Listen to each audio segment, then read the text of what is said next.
Hello students, I hope you're doing well. This is yet another video from STEM International, so I'm welcoming you all.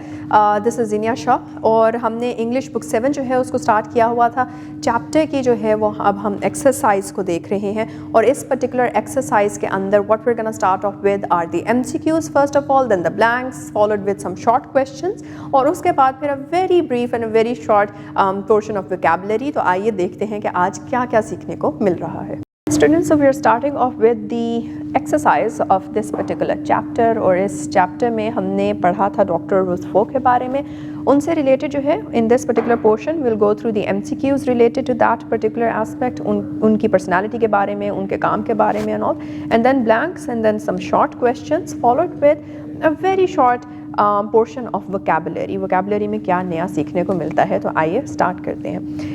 The first thing we have our MCQ. So the first one is doctor रुथफो was born in. So we already know that she was a German person. सो Germany में जो है वो she was born और वहाँ से फिर जो है वो इंडिया जाते हुए पाकिस्तान बीच में रुकी थी. So yup, the third one is the right option that she was born in Germany. Then doctor Pfau came to Pakistan in which year did she come to Pakistan? ये भी हमने जो है वो चैप्टर के सेकंड पेज के ऊपर पढ़ रहे हैं, पेज 39 जहाँ से रीडिंग स्टार्ट की हमने और वहाँ पे हमने देखा in the very first paragraph it is provided कि 1960 में when she was traveling to India she made an unexpected stay in Karachi, Pakistan due to visa issues. So 1960 was the first time when Dr. Fo came to Pakistan. Then the disease Dr. Fo worked to control was, उनकी पूरी की पूरी story में हम देखते हैं कि doctor फो जो हैं उन्होंने स्पेशली कराची में आके लेप्रेसी के जो पेशेंट्स थे उनको देखा और उनको देख के उस ऑब्जर्वेशन की वजह से वो बहुत डिस्टर्ब हुई और वहाँ से उन्होंने जो है वो ये डिसाइड कर लिया कि she is going to dedicate her entire life in trying to do something better for these patients. तो the disease that she worked to control was leprosy. So the fourth one is the right answer. Then first Mary Adelaide Leprosy Center MALC was established in.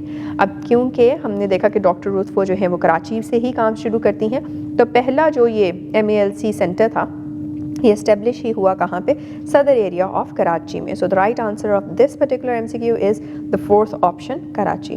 Then the last one asks के Pakistan controlled leprosy bye. तो यहाँ पे हमें याद करना है कि who, world health organisation ने पाकिस्तान को जब डिक्लेयर किया था कि Pakistan is one of the first countries in the eastern Mediterranean region to have controlled leprosy. This was in the year 1996 और हम देख रहे हैं कि the third one or the third option over here is 1996 and hence the right one. Now we move on with the blanks. तो यहाँ पे the first one is Dr. Ruthfo was born on dash September 1929 in Leipzig, Germany. ये भी जो है वो हम पढ़ रहे हैं वेरी फर्स्ट पैराग्राफ के अंदर जब जहाँ पे लिखा गया है कि शी वाज बोर्न ऑन 9 सितंबर 1929 in Leipzig, Germany. The second one is leprosy affects the skin and. तो यहाँ पे जब हमने लेप्रेसी का थोड़ा सा पढ़ा सेकंड पैराग्राफ के अंदर कि लेप्रेसी एक्चुअली में है क्या, वेयर वी सी कि she began treating patients suffering from leprosy which is a chronic infectious disease that affects the skin and nerves. Therefore यहाँ पे नर्व्स आना है ब्लैंक में. Doctor Pfau's work led to the establishment of a network of over 150 dash centers across Pakistan. तो ये भी हम पढ़ चुके हैं ऑन द पेज 39 ही कि उन्होंने क्या बनाया, अराउंड 150 जो है वो लेप्रेसी कंट्रोल यहाँ पे सेंटर्स पाकिस्तान में बनाए थे. दिस वाज ऑन पेज 40 कि उन्होंने लेप्रेसी कंट्रोल सेंटर्स बनाए अराउंड 150 और ये पूरा का पूरा नेटवर्क जो है वो मिल के लेप्रेसी को कंट्रोल करने में लगा हुआ था. Then doctor Pfau received Pakistani citizenship in. This was what year, ये भी जो है जब उनके बारे में ये भी लिखा गया कि उनको जो है वो डिफरेंट अवार्ड्स दिए गए, जिस तरह हिलाल इम्तियाज़ है, हिलाल पाकिस्तान है एट्सेट्रा, और वहीं पे साथ ही उन्हें पाकिस्तानी सिटीजनशिप भी दी गई. That was the year 1988. Then the last blank asks the civil hospital Karachi was renamed Dr. Ruthfo Hospital by the dash government. Now because this hospital was in Sindh, so the Sindh government had this renaming done. So therefore the word that is to come in this blank is Sindh. Lastly, now we come towards the short questions which are related to this particular chapter, जिसमें पहला सवाल है why did Dr. Rutherford decide to help leprosy patients in Pakistan? तो ये हमने उनके पूरे के पूरे सफ़र के या फिर उनकी जर्नी के बिल्कुल बिगिनिंग में, आगाज़ में जो है वो हम पढ़ते हैं कि जब जैसे ही वो कराची लैंड हुई थी, उनका एक अनएक्सपेक्टेड सा स्टे था वहाँ पे, तो वहाँ पे उन्होंने देखा कि लेप्रेसी पेशेंट्स के कितनी पुअर कंडीशंस हैं लाइफ की, और तब उन्होंने जो है वो अपना ये एक बना लिया लाइफ का गोल कि उन्होंने अपनी पूरी की पूरी लाइफ जो है वो उनकी हेल्प करते हुए गुजार देनी है. So this is why she decided it to be. Then the second is what is leprosy? तो ये भी हम पढ़ चुके हैं on page 39, second paragraph, that leprosy is a chronic infectious disease that affects the skin and nerves, and if detected early it can be cured with proper treatment. फिर उसके बाद हमारे पास सवाल है कि what was the role of the Mary Adelaide Leprosy Center? तो ये भी हम पढ़ रहे हैं on page 39. Second last paragraph में हम पढ़ रहे हैं कि when in 1963 the Mary Adelaide Leprosy Center was established in Sadr area of Karachi. Why का आंसर ये है to provide free medical treatment, rehabilitation and social support. और ये किन के लिए है? Of course leprosy patients के लिए. The second last question is how did the National Leprosy Control Program help Pakistan?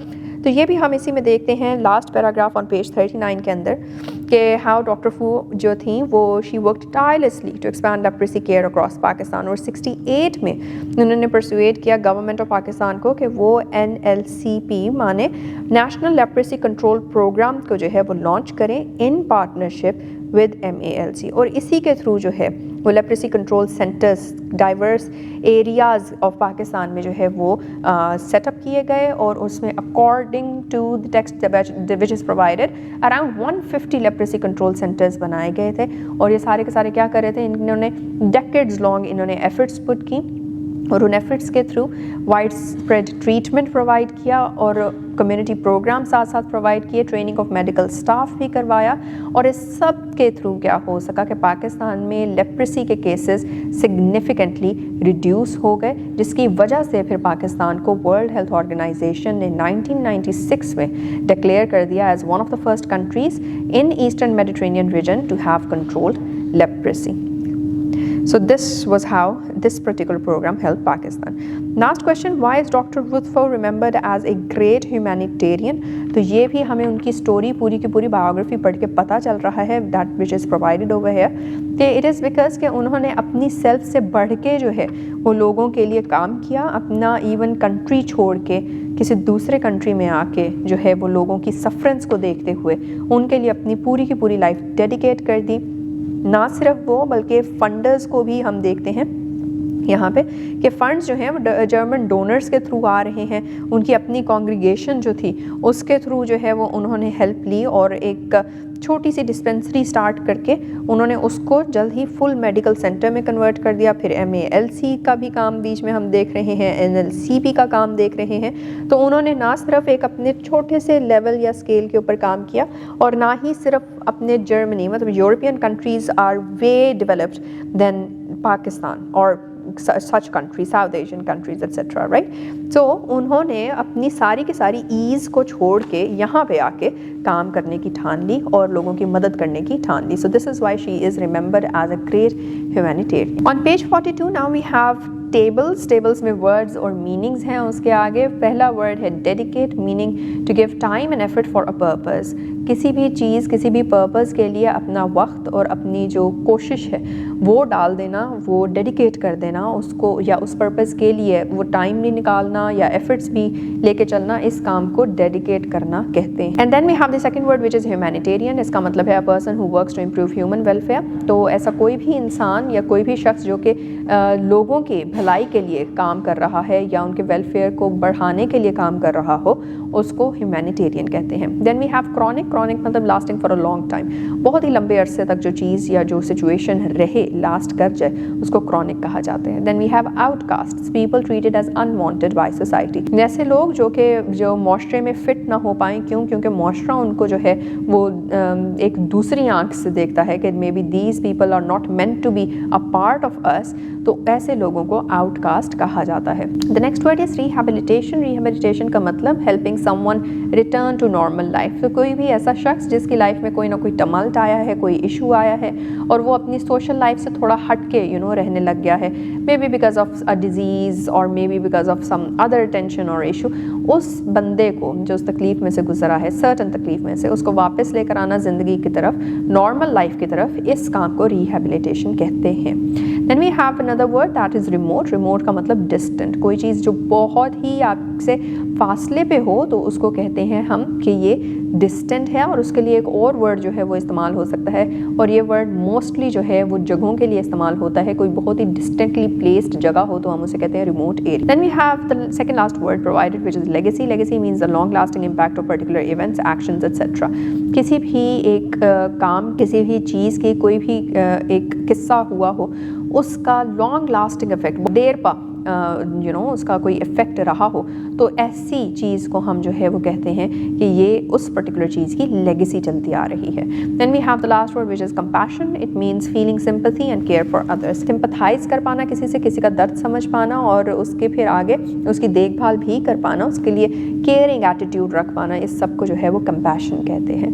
And done with that we now move on with the read and respond part, which is to divide the class into 2 groups. Class को 2 groups के अंदर जो है वो आप divide कर लेंगे। Assign 1 group to read a fiction text and the other to read a non fiction text. इसके अंदर से एक ग्रुप जो है वो फिक्शन टेक्स्ट पढ़ेगा और एक जो ग्रुप है वो नॉन फिक्शन टेक्स्ट पढ़ेगा।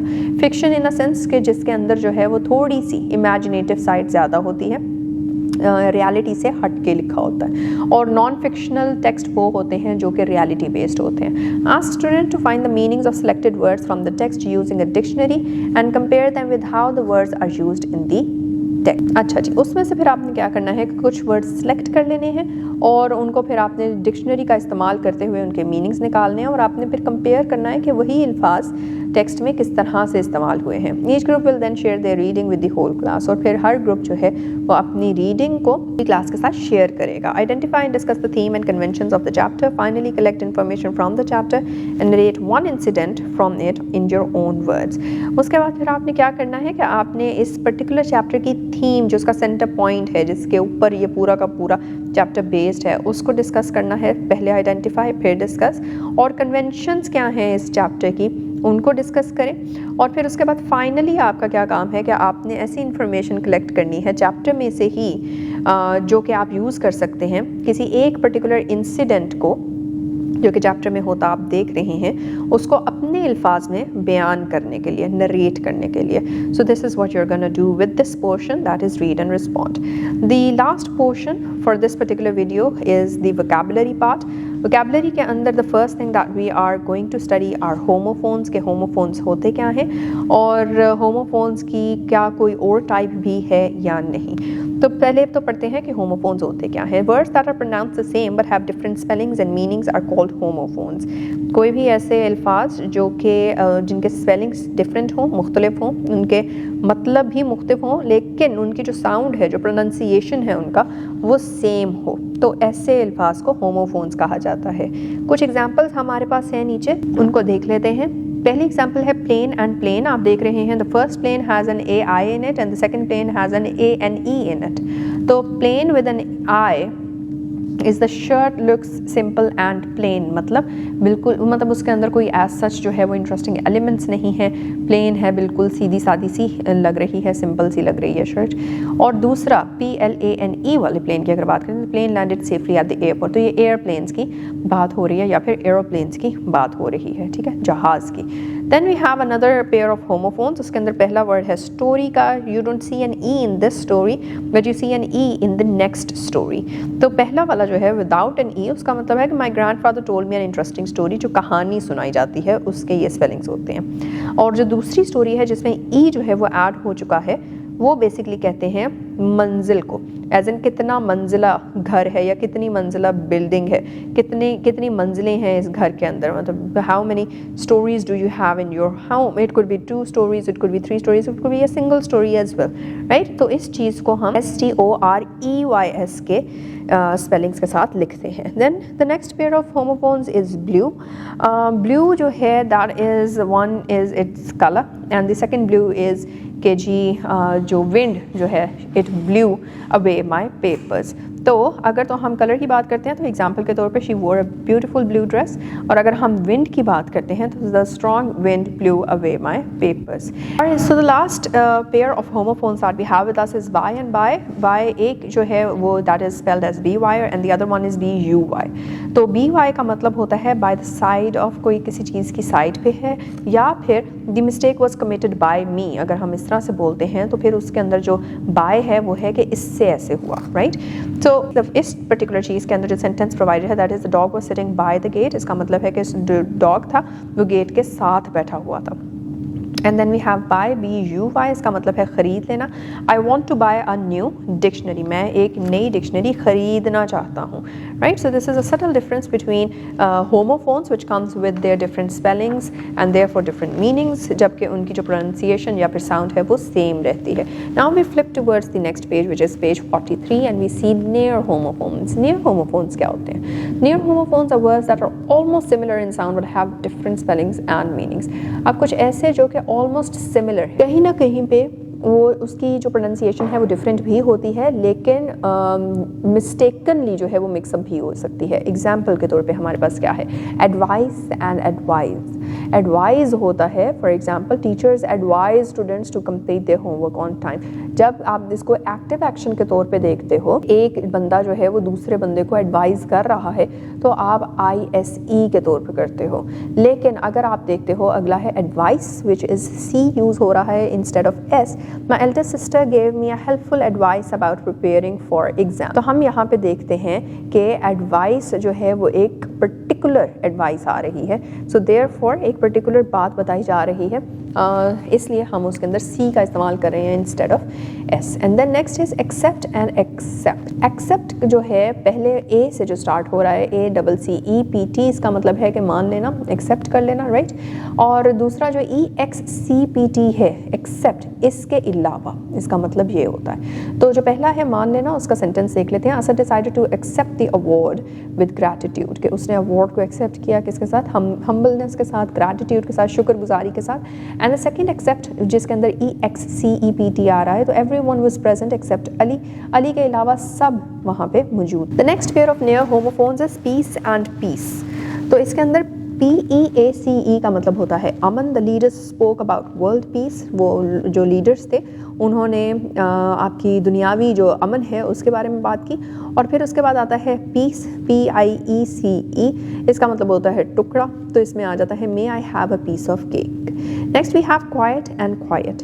क्वाइट जो है जिसके अंदर E एंड के ऊपर आ रहा है, दैट इज़ डिफरेंट विद जो देन दी E जिसके अंदर पहले आ रहा है क्वाइट में। जिसमें पहले आ रहा है हम देखते हैं उसका क्या है sentence, please remain quite while the teacher is speaking, चुप रहने को कहा गया है। जबकि जो दूसरा है वो थोड़ा सा आपका डिग्री आपको बता रहा है, किसी भी चीज़ की इंटेंसिटी बता रहा है। The test was quite easy, काफ़ी आसान था टेस्ट, यू नो। तो ये काफ़ी इसका मतलब आता है जब E एंड पे आ जाता है, और E अगर पहले आए तो खामोशी उसका मतलब होता है। Then we have effect and affect. Affect जो है वो lack of speak can affect your health, ये एक अगैन एडवाइस और एडवाइस वाला जो है वो डिफरेंस आ रहा है। एक चीज़ का असर दूसरी चीज़ के ऊपर दिखाना हो तो फिर डायरेक्ट दिखा रहे हैं हम उसका असर, तो हम ए इस्तेमाल करेंगे। जबकि E इस्तेमाल होगा जब the new rule had a strongly effective discipline in school. The new rule had a strongly affect discipline in school. तो इसके अंदर हम उसको एज अ रिस्पॉन्स देख रहे हैं कि न्यू रूल होने की वजह से जो है वो डिसिप्लिन जो है एज अ रिस्पॉन्स आया। See, so this is what is basically the difference between effect and effect. I hope that near homophones have made sense, and now we move on to a very small task जिसके अंदर हमें जो है वो pairs of homophones provided हैं, both homophones भी provided हैं और near homophones भी provided हैं। हमने क्या करना है कि हर एक particular homophone का sentence बनाना है, each word का, और हमने उसको फिर homophones अगर हो तो H का जो है वो सिंबल लगा देना है, टैग लगा देना है। अगर तो नियर होमोफोन आपको फील हो रहे हैं वो हैं तो फिर NH का लगा देना है। एग्जाम्पल के तौर पे हमारे पास क्या क्या है, पेयर एंड पियर। तो ये कुछ मिलते जुलते हैं, ऑलमोस्ट सिमिलर हैं साउंड के अंदर, बिल्कुल सिमिलर नहीं है, देयरफॉर ये near homophones. And then we have meet and meat, ये होमोफोन है, इसकी कोई भी साउंड में थोड़ा सा भी जो है वो डिफरेंस नहीं आ रहा। Then we have hair and hare, इसके अंदर भी ये होमोफोन ही है, ज़रा भी डिफरेंस नहीं है, principal and principle homophone. Desert and dessert, ये दो हमारे नियर होमोफोन्स हैं, राइट। सो इनके अब आप क्या करेंगे कि सेंटेंसेस बना लेंगे। First you will go towards the dictionary, find out their meanings and उसके accordingly what you are gonna do is make the sentences. Alright students, so we're done with the MCQs, the blanks and the short questions related to this particular chapter. Dr. Ruth Fo को हमने जो है वो पढ़ा, उनके बारे में पढ़ा, उनकी लाइफ को डिस्कस किया और ह्यूमैनिटेरियनिज्म का जो कॉन्सेप्ट है उसको समझा। एंड मोर ओवर फिर हम वोकैबुलरी की तरफ आए और वोकैबुलरी के अंदर हमने होमोफोन्स को जो है वो देखा। ज़रूर आपने पिछली क्लास में भी होमोफोन्स पढ़े होंगे और इस दफ़ा हमने उसको जो है वो थोड़ा सा एडवांस लेवल पे रिवाइज किया। Moreover one other branch of homophones which is known as near homophones का जो क्या आइडिया है और क्या कॉन्सेप्ट है उसको भी समझा, उसके भी कुछ क्वेश्चंस प्रैक्टिस किए। So keep on practicing, we will now meet in another video with the continuation of this exercise. Till then, take care and Allah Hafiz.